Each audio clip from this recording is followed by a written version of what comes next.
Hi,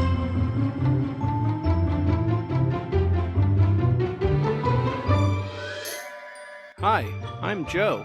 And I'm Digna. Welcome to Relationships. We're a couple having a few.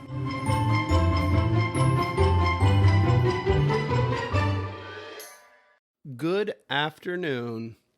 Today is Mother's Day, and I do have my lovely co-host who happens to be a mother to my son. Hey! And we are enjoying some Mother's Day kind of peace and quiet. We're not really doing anything crazy. We're not really going anywhere. We're just hanging around the homestead.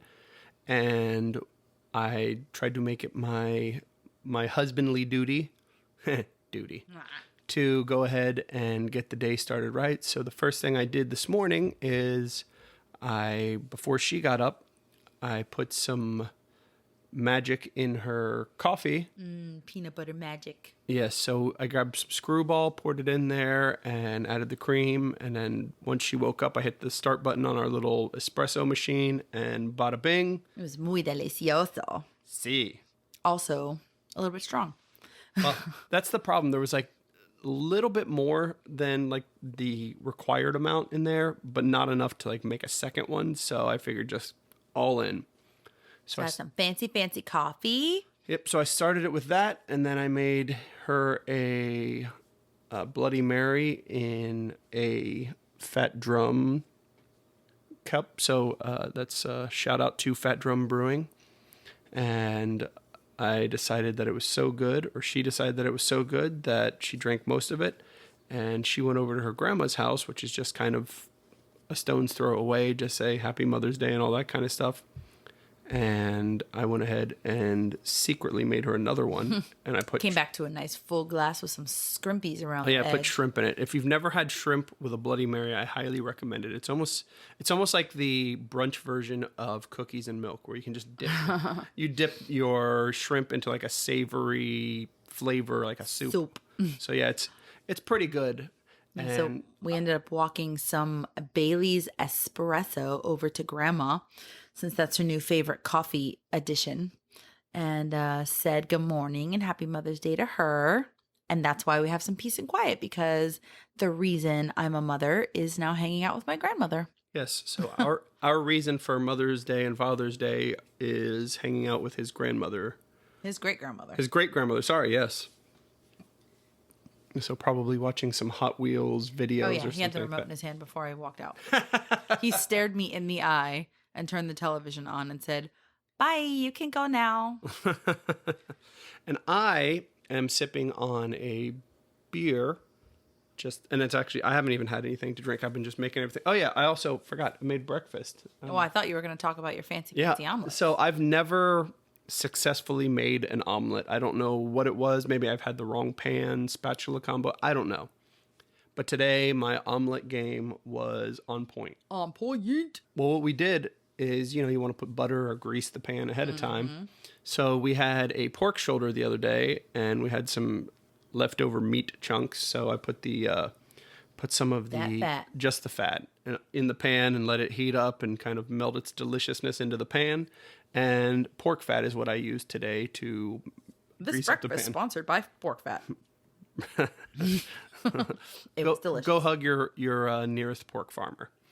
And so I got the pan all greasy, took the piece of pork out, and then I made the eggs, and then I put in some mozzarella and banana peppers. Some ham. If you've never had banana peppers in an omelet, you should.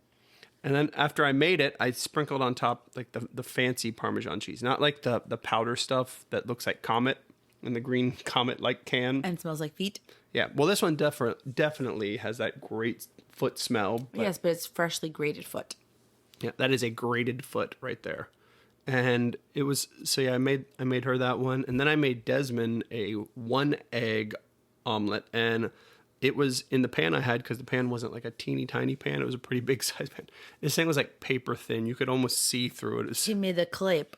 It was like single ply toilet paper is what I made this thing. And it didn't break. It ended up, and I didn't even do like the half fold where you end up with like a half moon. I made the tri-fold, like burrito style. Oh, yeah. It was fancy.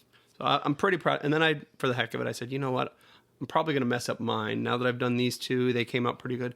Mine's going to be the one. And I still made one for myself, and it ended up just as good. So maybe So now that's all we'll ever eat is omelets because he is that proud of himself. I am now an omeletician. You're an omeleteur. Omeletician. That's a more scientific. Yeah, the technician for omelets. So I now am drinking Life in the Clouds Double Dry Hopped IPA. That's from the Collective Arts Brewing. I know I've been trying to drink local, but They have some really cool art on their cans. I mean, hence the Collective Art Brewing. And they're really fun to look at. I mean, I bought one, I think, for one of your drinking and driving episodes, and it was like space themed. yeah, And it had these really cool, like, aliens and yeah, all but sorts like of cool what, stuff. like what era? Like 70s almost, like, One of them looked like a David Bowie like dreamscape or something. It was really neat. But yeah, Collective Arts Brewing. where are they from? I don't actually know. I want to say, let's see. I don't know. Waunakee, Wisconsin. And Wisconsin. so yeah, and I got it. Wisconsonian? What is someone from Wisconsin called? Cheesehead. I mean, that's I don't think that's the official term, but okay.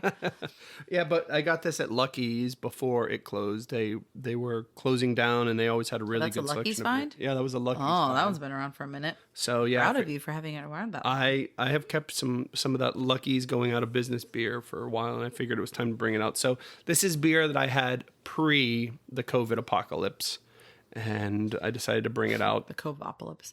What is New England style? Because that's the style he's drinking right now. It says New England style. Hops, Simcoe, Simcoe's a and type Mosaic. of hop. Oh, Mosaic's a type of hop. interesting. But yeah, I don't know specifically what makes these. Actually, my co-host for the other one, David Tartaro, Yeah, Dave, answer that question. What's Yeah. a New England style? exactly what makes it New England, or you know what? I'll reach out to some real experts.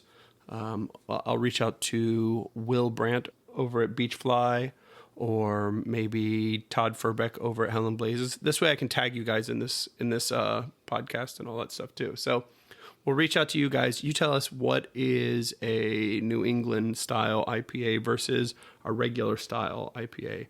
Is it somehow less hoppy? Is it cloudier? Is it, because I know this one is It does say unfiltered, unfiltered. so no filter. Just like sometimes my mouth after I've had too many to drink. Well, you know. So with Mother's Day, we just kind of want to know what you guys are doing for Mother's Day, and we are recording this on Mother's Day. It's just after noon, so it is 12:26 at this Don't moment. you judge my drinking. It's Mother's Day. Exactly. It's not. Yeah, it's not drinking. It's celebrating Mother's Day. It's day drinking. No, it's just celebration. We are going to release it before midnight, so this will be released on Mother's Day. So as soon as we're done recording this, I get to have such a good time of listening to everything we just said Because we're And- so witty. and getting rid of all of the ums and whatever kind of stuttering that I inevitably do in any episode, and try to make it sound a little bit more normal and less, or I guess less normal, really, because normal for me would be incomplete sentences and things like that. But He does not like to finish thoughts and then expects you to know. I have what he 7 means. thoughts. I'll have 7 thoughts at a time, and they all come out of the mouth at the same time. They're like fighting for entrance into the world. Speaking of entrance into the world, Desmond at Mother's Day. No, I was just thinking about kind of my first Mother's Day-ish. We were just getting memories on Facebook from 6 years ago when we were in Chicago. And I was pregnant, probably 4 or 5 months pregnant at that point. And I remember we went to Chicago to watch CrossFit Regionals competition, which if you don't know what that is, it doesn't matter. But if you do, it was super awesome to go see 2 women from our gym. And You know what? We're going to throw it out there. Kelly Jackson. I'm going to tag you in this one too. So at Kelly Jackson. At Kelly Jackson. Yes. So we went and saw her go kick some butt, and I guess Kelly Jackson Essig, or Yeah. Kelly Essig, or however you. However, Yeah, I don't know the proper nomenclature. Don't yell at me, Kelly. But we saw her go kick butt at regionals, and then we watched her even further along in your pregnancy. So you were. yeah, I was still pregnant. Duh, Yeah, same we year. watched her the same exact year, like Yep. a couple months later, so in July, and we saw her go California. yeah, down in Southern California, go Badass. compete on that stage. So yeah, that was pretty awesome. For I guess that would be your first Mother's Day. Yeah, that's what I'm saying. Like unofficial first Mother's Day because I was not yet Because officially a mother. he was still cooking, but yeah. the meal wasn't ready. He was Yes, still yes. cooking. So Yeah, we've had quite a few fun Mother's Day since then. I remember one Mother's Day, it was very jacuzzi based, where it was like sangria all day, all day, all day. And Mom and I were just hanging out in the jacuzzi, and we had all kinds of fancy brunch foods and sangria and just sun and fun. And I think that actually might have been my first Mother's Day because I'm pretty sure Des was still a baby. yeah, that sounds right. Yeah. And And it was in the old house. So yeah. And we were hanging out in the jacuzzi, and we had sangria all day. So I make it a point to keep the mothers in my life well fed and I mean, sedated is kind of a negative word, but sedated. sedated. I mean, just have a little escape, a little oasis at home. So yeah, I make breakfast and try to make some fancy stuff, and I do the cooking and the cleaning. So Indeed. yeah. Does all those things. Washing of the laundry, the folding. I can't say the ironing because I wear T-shirts and they don't need to be ironed. But Darn my socks, Joseph. darn my flip flops. Darn you, flip flops. I mean, if there is a way to darn flip flops, I mean, the bottom of those flip flops I have right now, they do have a lot of good tread, but they are. You said those were not going to leave the beach. Oh yeah, well they're not going to leave today. Then I had to wear something back They're from not the going to beach. make it back. I wasn't going to put on shoes and socks just so I could throw those out at the beach. So, but yeah, those flip flops, they're not even that old, but they Yeah, what happened? hard living. Hard living ain't easy. I think just by the term of hard living, yes. Yeah. Yeah, so we'll make sure to get this episode up before midnight, but this will count as this week's episode, and the one we recorded the other day, we'll just kind of do the old swapperoo. So, I wanted to mention that Joe got me this really pretty set of a necklace and earrings, and they're, what were they, topaz? Topaz. Beautiful blue earrings and a necklace. And he's not normally a big jewelry guy, and I'm not normally a big jewelry person, but they're so very pretty because they're matchy-matchy with the garden, and now that we've got everything kind of blooming and being beautiful, it's perfect. And wasn't it last Mother's Day that you got me the butterfly jewelry, or was that my birthday? I don't remember. So yeah, That might have been my birthday. I try to, with jewelry, I know some people are just like, that's kind of the punt the ball and hey, here's a piece of jewelry. He's not normally a jewelry person, and I'm not like, I must have all the shiny things. Yeah, but when he does get it, it's like perfect. She's like, My precious. Yes. She gives us the precious. but yeah, so she's been Diggy Green Thumb for a while, and we have some milkweed, which attracts the monarch butterflies. It's so fun to watch. Yeah, it's really cool. So there was actually a place, and I don't have the card any longer. Right, it's probably Pretty sure it was put in away. Utah. Yeah, but so this place, what they do is they have like a butterfly farm specifically to kind of help boost the population. So in the wild, the monarch butterfly population, a small percentage make it to adulthood, and Like most other natural exactly. processes. So they boast a very high percentage of survivability with the way they do it. So, but the ones There's inevitably, still a percentage that isn't going to make it.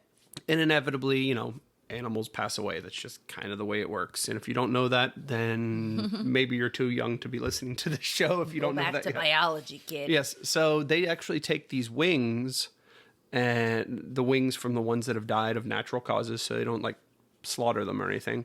But the ones that Oh, you mean like my piece of art? yeah. We'll go back to that later. But yeah, the ones that they die of natural causes or whatever causes, and they take the wings and put them in, I guess, in some sort of a Like an epoxy of some sort? Yeah, they put them there and they make earrings out of them. They're so pretty. So, and of course, the part of when you buy them, that goes towards the preservation farm of the butterflies and all that stuff. So it is kind of a good cause. If we find it, we can put a little Yeah, we'll put a picture of the little card. picture or a post or whatever. We'll tag them. We'll tag them. There you go. Tag them and bag them.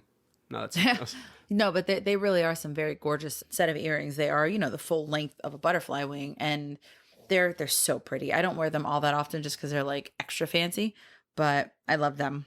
I got that, and I also got a necklace that is a chrysalis, which is also very pretty. And if you've never seen a monarch butterfly chrysalis, you should Google it because it's a gorgeous color, and it's got these. Well, this one's not a real chrysalis. Yeah, no, there is not a live chrysalis on my neck because that would be weird and by this point deteriorated. But it's something that's modeled to look like Right. the butterfly chrysalis. So I got her the chrysalis, and I got her the earrings to go with it. And like I said, we have milkweed, which is pretty much exclusively where a monarch butterfly lays its pretty much lays its eggs. and- The babies eat the leaves. They drink the nectar. Like everything happens there.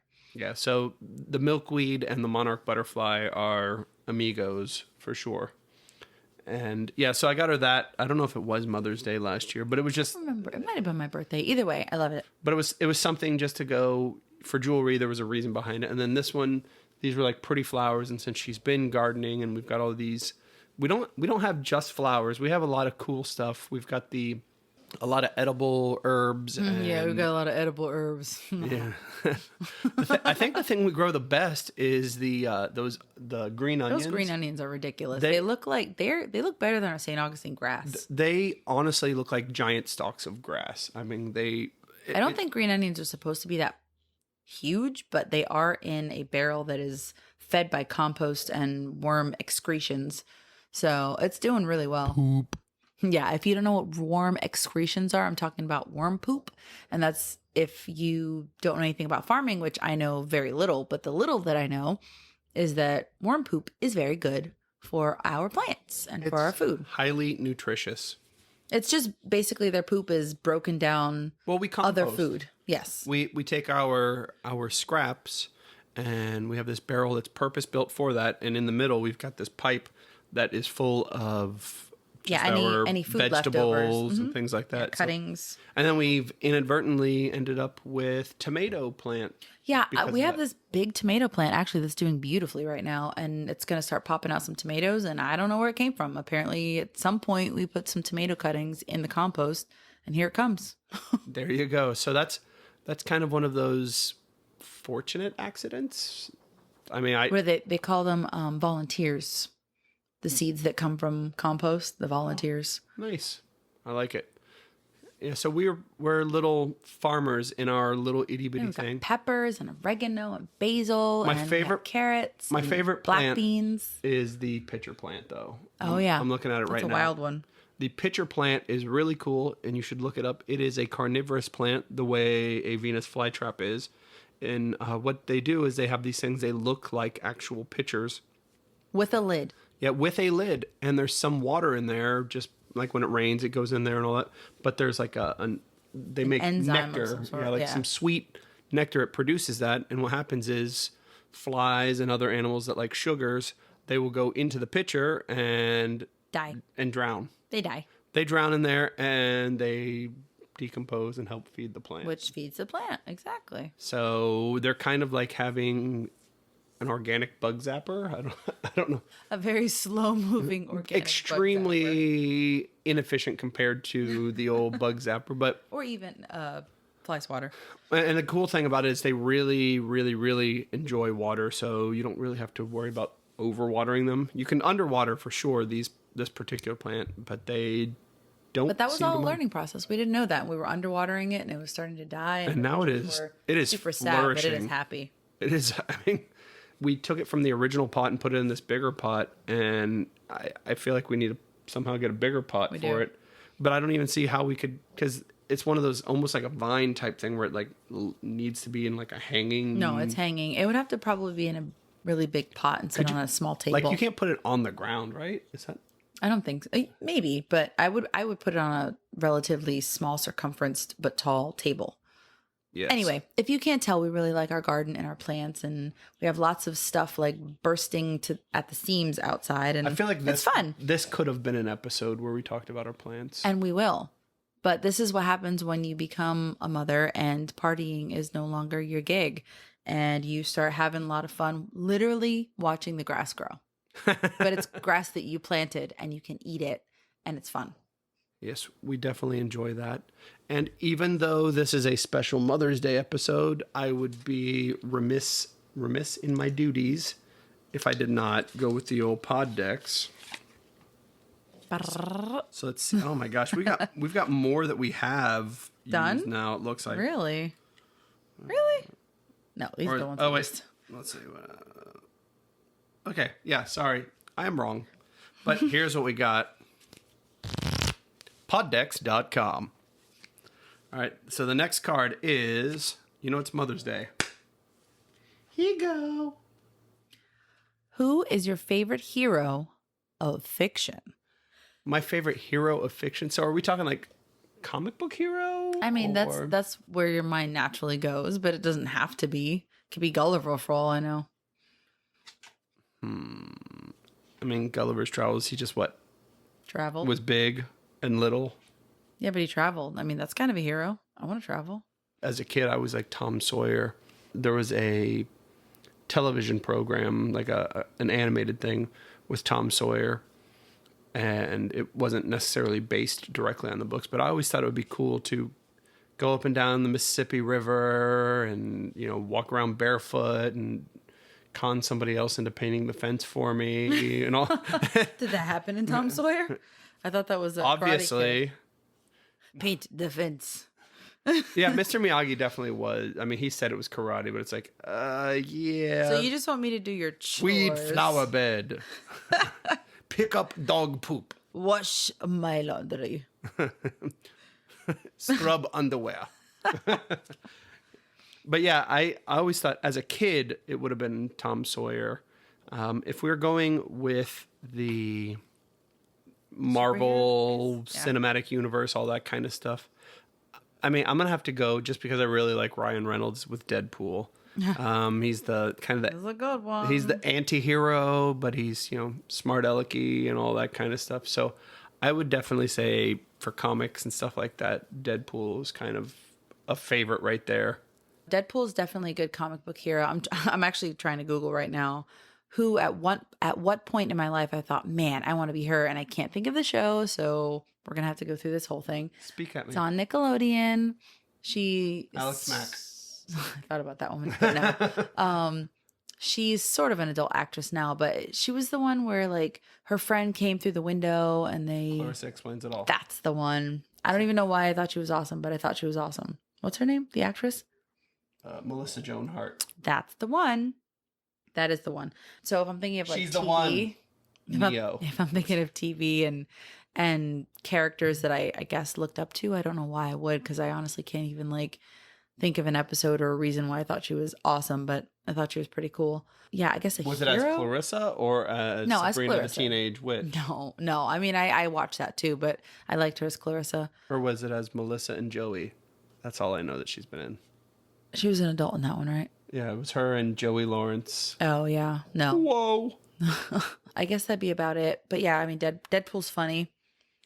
I guess anybody from that world, that comic book world, would be kind of a hero because you can kind of be a bad guy, but still have superpowers. There you go. And not even have to be a villain. You're just Exactly. You're the anti-hero. So the kind of going back to this, your favorite hero of fiction. Let's just go to as a child or young teen, tween, whatever. Which, by the way, tween, I never heard of that until I was an adult. It wasn't was a always thing. preteen. That's Yeah, all I knew. It wasn't a thing. But what was maybe a collection of books or something that you liked to read? So like I know, like for me personally, I used to read Hardy Boys books. And I used to read a lot of Nancy Drew.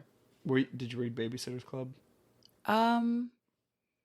I have read some, but I didn't read all of them. I did watch the movie though.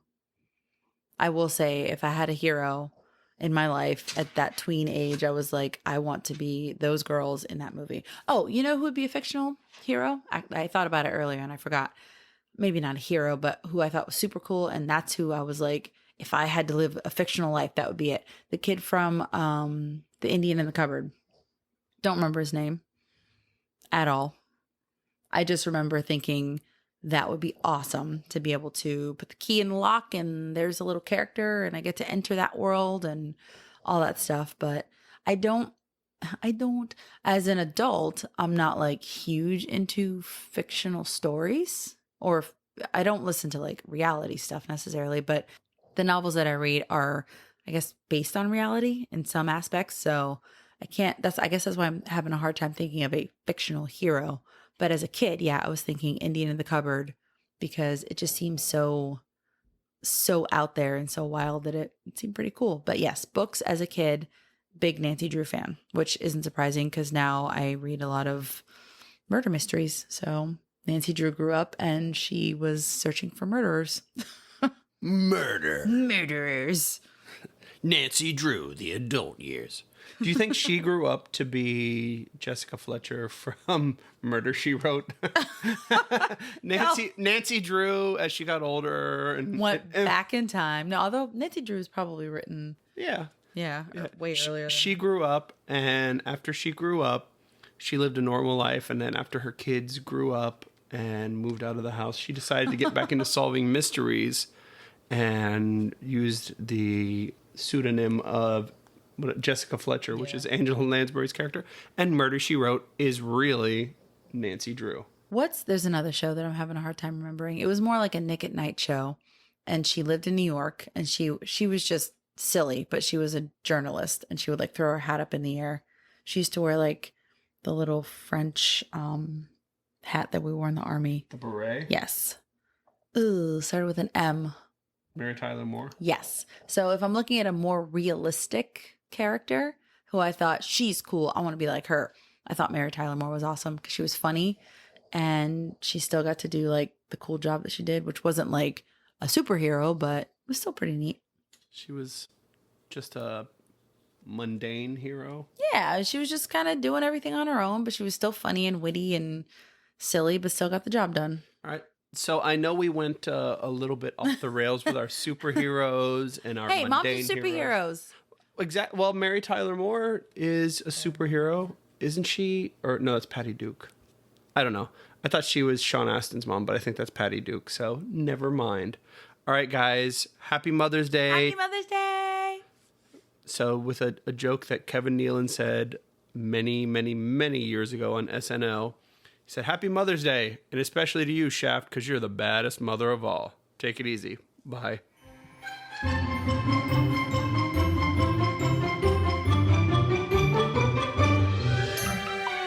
This has been a Getting to Know Bruce presentation. Music provided by PurplePlanet.com. That's purple-planet.com.